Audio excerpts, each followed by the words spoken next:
Chairman McGovern and Ranking Member Cole, thank you for inviting me to testify today. H.R. 4, the John R. Lewis Voting Rights Advancement Act of 2021, is critical legislation that would restore the Voting Rights Act of 1965 to its full strength. It is an urgently needed legislative response to the onslaught of discriminatory voting laws and practices that have emerged in the wake of the Supreme Court's 2013 decision in Shelby County versus Holder, which rendered the VRA's Section 5 preclearance regime inoperative. Before Section 5 became law, states and localities could implement a host of voter suppression laws, secure in the knowledge that it could take many years before the Justice Department could successfully challenge them in court, if at all.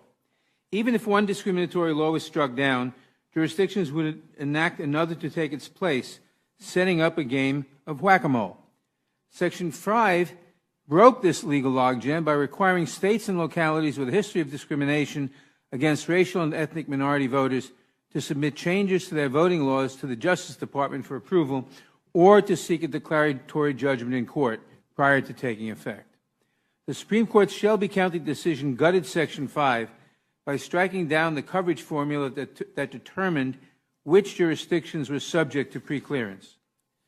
The Court, however, also explicitly invited Congress to devise a new coverage formula to meet the, quote, current need to remedy voting discrimination.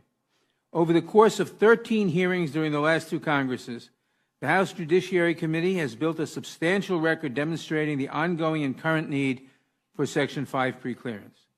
Additionally, the House Administration Committee's Elections Subcommittee has conducted numerous hearings and issued a report on the matter.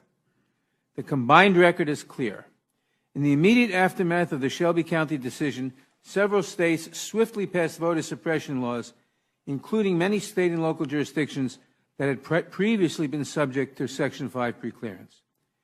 Adding new urgency to this already dire situation is the latest wave of voter suppression laws we have seen in response to the big lie that the results of the 2020 presidential election were impacted by widespread voter fraud.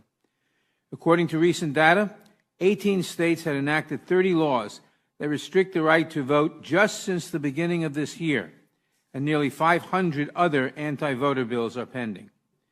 Furthermore, as states begin the decennial process of redistricting, unless we pass H.R. 4 now, this would be the first redistricting cycle without the Voting Rights Act's preclearance regime in effect since its enactment in 1965. Without the full protection of the Voting Rights Act, thousands of minority voters could be disenfranchised for the next decade. H.R. 4 is a necessary response to address the critical state of voting rights currently facing our nation.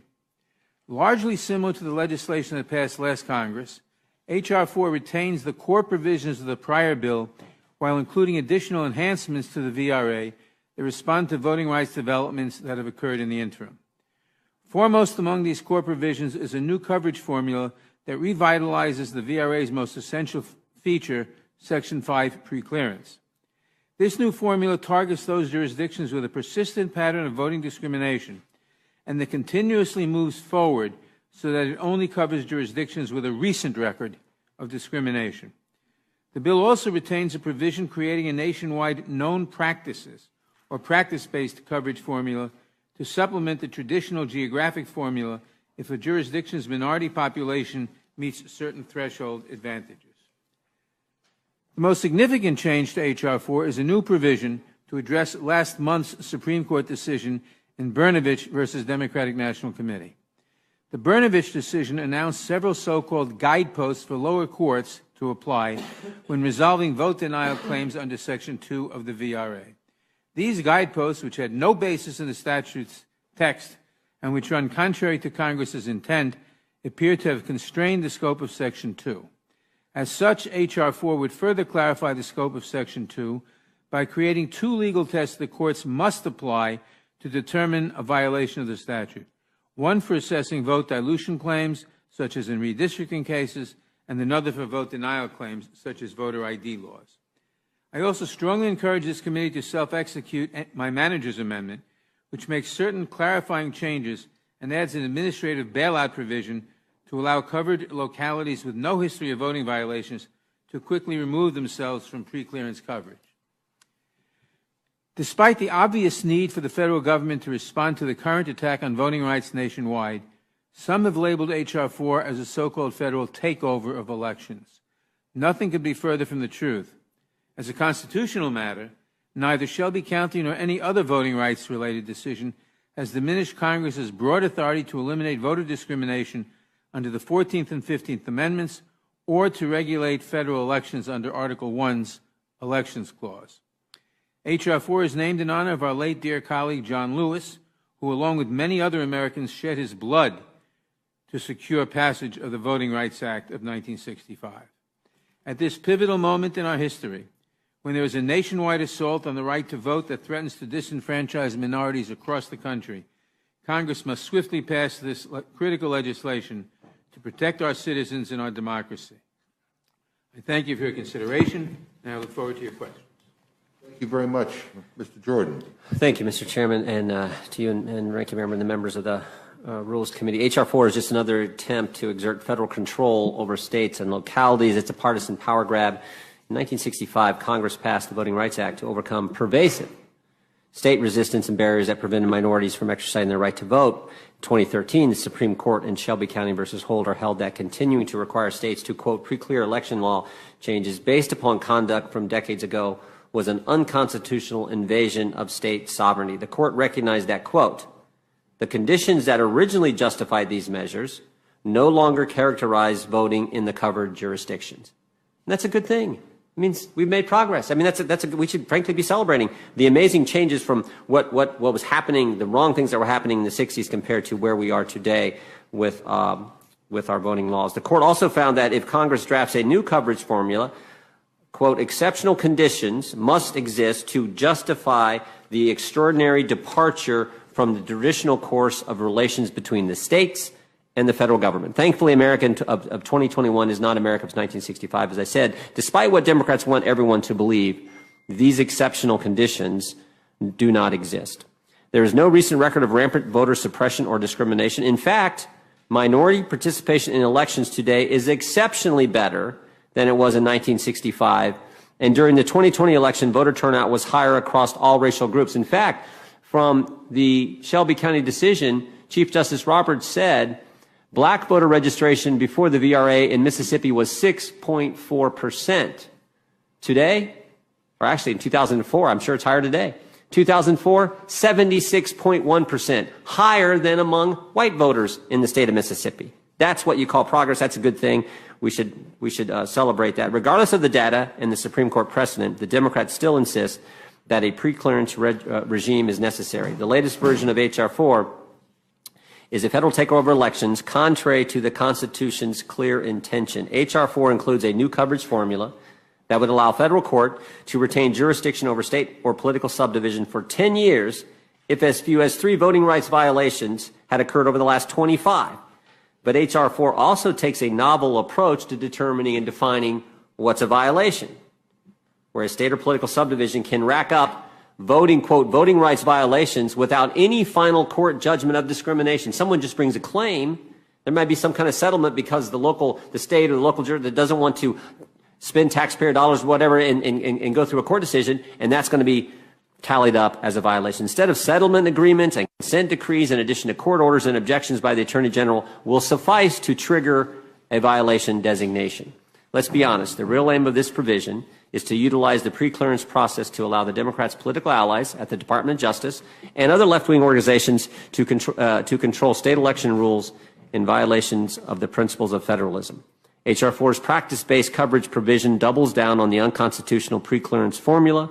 This provision is designed to target popular voter integrity measures by requiring every state and political subdivision to pre-clear certain election practices, including changes to voter identification requirements and changes to voter registration list maintenance processes with the Department of Justice. A recent poll found 81% of Americans support voter identification laws, but Democrats still want the Department of Justice to weigh in on this. Additionally, this bill creates a new extraordinary legal standard for courts to grant injunctive relief if the Voting Rights Act related actions and impose burdensome reporting requirements on states and localities. H.R. 4, as introduced in the 117th Congress includes a rewrite of Section 2 of the Voting Rights Act in response to the Supreme Court's July 2021 decision in Brnovich versus the Democrat National Committee. Justice Alito, writing for the court, found that, quote, equal openness of election procedures remains the touchstone in establishing whether there is a violation of Section 2,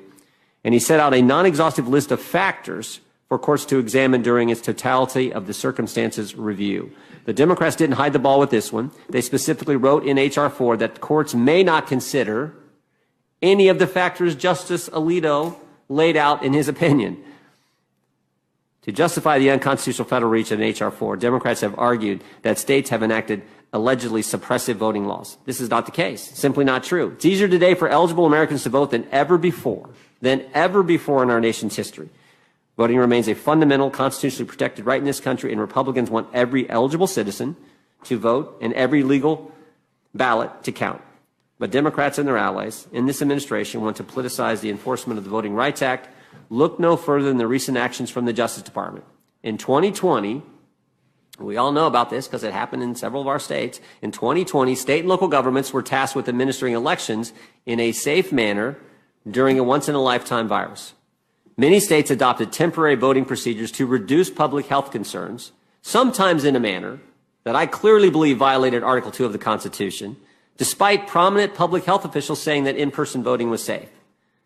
But this administration is now telling states that if they want to return to the election procedures they had just 18 months ago, in some cases just a year ago, they could face litigation from the Justice Department. And this same Justice Department, the Biden Justice Department, is refusing to say whether it would review the process by which some states adopted the measures in the first place. So it can only ratchet one way here, according to the Biden Justice Department.